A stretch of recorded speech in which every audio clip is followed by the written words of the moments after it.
Alien Week is about to end, and of course, we still have a chance to grab on robotspaceindustries.com the entire lineup of current alien ships.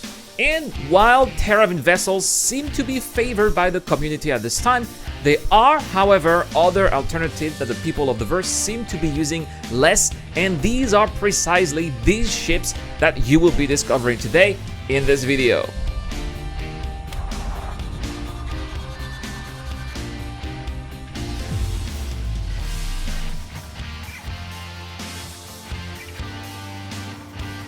Hey guys, welcome to the channel, it's the Eradicator, and today we are going to space where we will fight, but not with our traditional human weapons. That wouldn't be proper given the nature of the current event. We will instead compare Aopoa Khratu-al from the Xi'ans, the Banu Defender, and Esperia's recreation of the Vanduul Blade to then identify which of these ships will be most likely to grant you the victory after a skirmish. And the first of these ships that we'll be testing today is the Blade from Esperia, which is a faithful recreation of the dreaded Vanduul light fighter. It is currently for sale for a little over 3 million Alpha USC or $275 with real money, so it's quite on the pricey side of the spectrum, but as you can see, it provides you with a full Vanduul experience with a forward laid down position, the crimson heads-up display, and the amazing maneuverability of the original ship.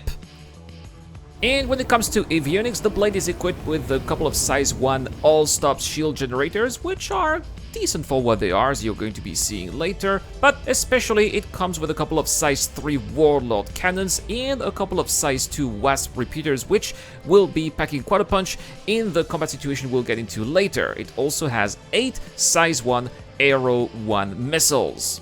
Alright, we are now heading for Yela around Crusader, where we'll be taking an entry-level bounty hunting mission, which will give us a good preview of what this baby can do, and I've got to say that as I was flying the ship, I was really struck by how it camouflages itself within the darkness of space.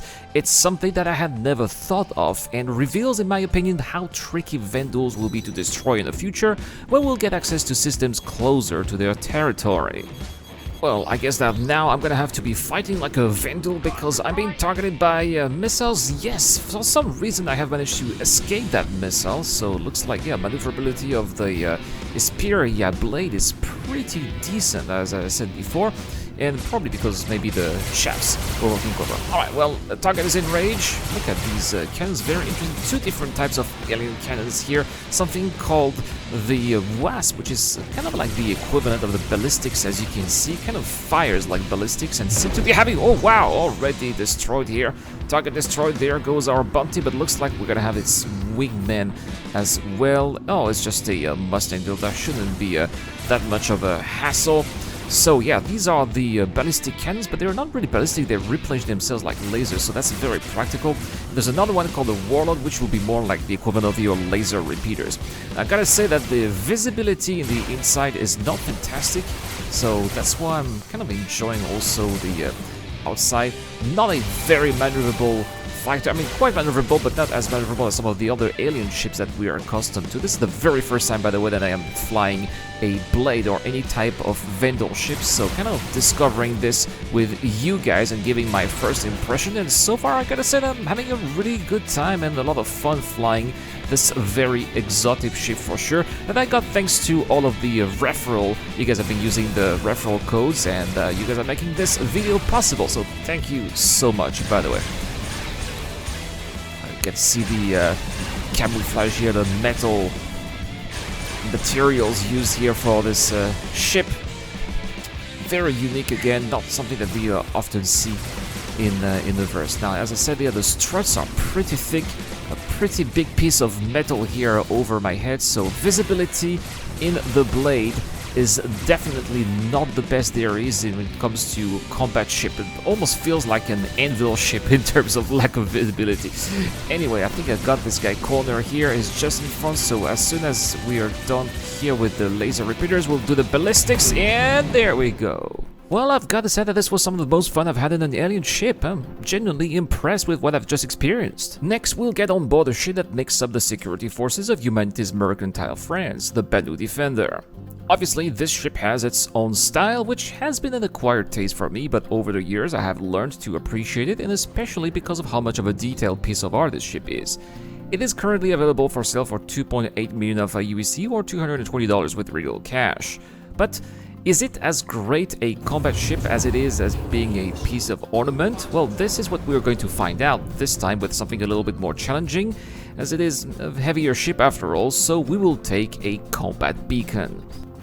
Now, obviously the combat beacons are going to change in Star Citizen of 3.17.2, and we will definitely try them out as soon as they reach the PTU, so this is the old combat beacon from 3.17.1, and we're gonna start right here with our very first opponent here. Looks like it's going to be an Aurora Legionnaire, one of the weakest sheep in the roster of Star Citizen, so it's going to be interesting to see what it can do. It looks like it's already doing quite a bit of damage on the shield of this Banu Defender here, which is, well, quite lackluster. I was gonna say this is not something that I was expecting. Also, it has 4 Singe as size 2 cannons here. These are fixed, I think. I don't think that these are gimbal, or at least I didn't even check whether they are gimbal or not, so I'm gonna have to try to be as accurate as possible. Oh, well, actually, not so bad. Maybe that's because it was an Aurora. Well, next we're gonna have another opponent here. Looks like we have 3 different ships to be disposing of, and we also have some friendlies with us, including a Freelancer and some Auroras of our own. There we go. We're gonna have, looks like this time it is a... what ship is that? It looks like it is an Anvil, yes, a Hornet, there we go, an Anvil Hornet. Well, this ship is in a pretty bad position, as you can see, probably was hit by one of the missiles, completely disabled, it can't move, probably because the power plant was taken down, and there we go, this was an easy target practice, I gotta say. And we are going to be moving on to our last target. Looks like this time it's going to be a 325A. We will be sending, again, another missile. Is it gonna work?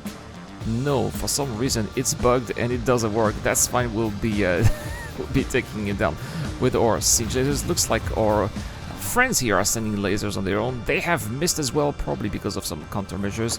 The 325 is always a ship that's annoying to hit. Very tough hull, very tough shields for a ship of its size, at least when we are fighting those ships, because when we are flying a 325, we're always destroyed very quickly. So there seems to be some difference here between how NPCs are being played and how they are being defended by components, and how we are being defended by our own components as players. Anyway, it's on, we're jousting here. Obviously they are using laser repeaters and some ballistics that they still have in unlimited quantities as of 3.17.1. This is obviously going to be changing in the future. Well, I think whether we've pierced through the shield of our friend here, because, well, it definitely did look like... oh, they've teleported? Interesting. It was something that apparently is being worked on in 3.17.2 as well. Oh, they're not moving anymore. Maybe they've been disabled once more. And you can see here, basically, again, this ship here, this 325, is sitting ducks, and look at the amount of shots that I have to be firing in order to be damaging or destroying it. It's a little bit ridiculous. Either the 325 is OP, or the game is not registering my hits, or maybe the siege cannons are not that great. Well, you guys let me know in the comment section down below what you guys think it is. Anyways, not really impressed, and as far as I'm concerned, I prefer fast-firing weapons. Not really a big fan of the slow-moving projectiles, as we can see here. The sound is pretty amazing. Alright, well, here we go. Target destroyed. Well, so far, well, this was kind of a sluggish experience. Still prefer the Vanduul ship. Anyway, we are moving on to our next craft now. Oh well, now that we are done with the Banu Defender, we will take a look at what is, without a doubt, the most alien-looking ship out of all of the 3 ships that we are having a look at today, and perhaps the least popular as well, as I seriously never see anyone fly this ship out there, and maybe there's a good reason for that. So let's take a look at the Khratu-al from our Gigan friends at Aopoa. Now, this ship is equipped with a couple gimbal size 3 Panther laser repeaters, and that's basically it. Therefore, it makes up for its lack of firepower with advanced maneuverability and a very fast speed of well over 1300 meters per second. You can buy trade in-game, of course, for either 2.1 million Alpha UEC, making it the cheapest of all of the 3 ships that we are having a look at today, or $175 US. And because it is a scout ship, its role is going to be very limited, and that's the reason why I will take a Destroy Monitor mission to showcase its abilities. Alright, we are right next to one of the common rays that orbit planet Crusader, and of course, to be scanning the area, you have to press tab. Looks like we have already found our first one. Now, a good strategy to do those missions is to try to roughly identify where all 3 schemers are located, because these are the objects that you are going to have to destroy if you want to be cashing in on the 20,000 Alpha UEC that you'll be getting once the mission is complete. Because let me tell you guys, as soon as you start hitting those schemers right here, you're gonna have to start getting company as well, and very soon we are going to have buggies that will be looking for me, they will be targeting me, and they will be doing their best to prevent me from completing the mission. Now, the problem I can see here already, as you can see, I told you, we only have 2 laser repeaters. That is not a lot of firepower, and these don't have a lot of shots. Normally it's 38 shots, I have made it to 40 by putting more power to the cannons, but still with only 40 shots, these get depleted very easily. It looks like our very first contacts are already coming. Ignore those contacts. You can see that there's a timer. You have 5 minutes to completely destroy all the 3 schemers here. Looks like we're already being sent some missiles. This ship that we have, by the way, the Khratu-al, is a scout ship. As I said, it is a fragile ship, so make sure to properly use all the thrusters that you have to make some evading maneuvers. Use the countermeasures that you have as well, which is what I did here. That's why the shields have not been depleted. Just a couple of size 1 shields as well, not the best ones either. So yeah, looks like this ship is compensating its cool factor by very weak components, to say the least. Alright, we have 2 monitors destroyed, and if I remember correctly, I did notice that the last one is on the other side of the common ray. I can't find it, perhaps there, so let's have a look. Did I go that far? 15 kilometers seems a little bit far off, so gonna get a little bit closer. Let's see what the scanners indicate, and this is not the skimmer, that is a Cutlass Black. Tough ship, by the way, much stronger than this scout ship, so we're gonna try to avoid the fight. We need to be finding the next skimmer. A couple of contacts over there in a radar. 8,000 meters, 4,000 meters. What is this here? This is a Buccaneer. That's not a good one. There's the skimmer right here. I will try my best to be destroying it on time as well. We have less than 3 minutes now, and unfortunately, because I have more power to the cannons and not into the engines, I cannot use my afterburners. Gonna have to try to use as well countermeasures. The countermeasures seem to have worked, as the missile has been evaded as well. Placing myself on the other side, I think I'm in range. I'll be able to start shooting the skimmer right here. Again, these NPCs are taunting you, just ignore them. Yeah, the shields are still up. Alright, the shields are down. Looks like we are damaging the hull of that skimmer. We're almost there. The 20,000 Alpha UEC are almost in the pocket, but at the same time, the enemies are also closing in on my ship, and they are going to really do their best to destroy me before I destroy the last skimmer. This is gonna be a close one. Again, let's not be distracted out there. Can I do it? Or when can the Khratu-al do it? Well, let's figure this out. Come on, it's almost there. There we go. Wonderful. Now, from here on, I have 2 options. I can either run, which would be the best thing to do, because there's no way I can take on 3 ships at the same time. But, you know, I'm the Eradicator, so of course I will try. And this is on 1 versus 3. 2 Cutlasses, 1 Buccaneer against a Scout from the GNs. This is going to go pretty ugly, but you know what? Let's have some fun, right? So my only chance out there is to try to outmaneuver that Cutlass, but there's a problem, of course. That Cutlass has a turret, so that turret is always going to be firing at me while I try to outmaneuver it. Plus, on top of that, you got these 2 other guys. Sometimes they can be taking a little bit of distance to be firing some missiles, so this is definitely not a good position here. Trying to fire countermeasures. Is this gonna work? Oh no. Well, I definitely was hit. We lost something. We definitely lost something. Oh dear. Well, that basically means that it's pretty much game over. I don't think I'll make it out alive. Yeah, the ship is totally out of control. I think there we go. I'm dead. There we go. So, well, there we have it. 3 different ships, and the reason maybe why nobody is flying the Khratu-al. And so there you have it. This is what we could have said today regarding these 3 ships, which are, let's be frank, rather underutilized compared to their Terravian counterparts, which seem to be much more popular.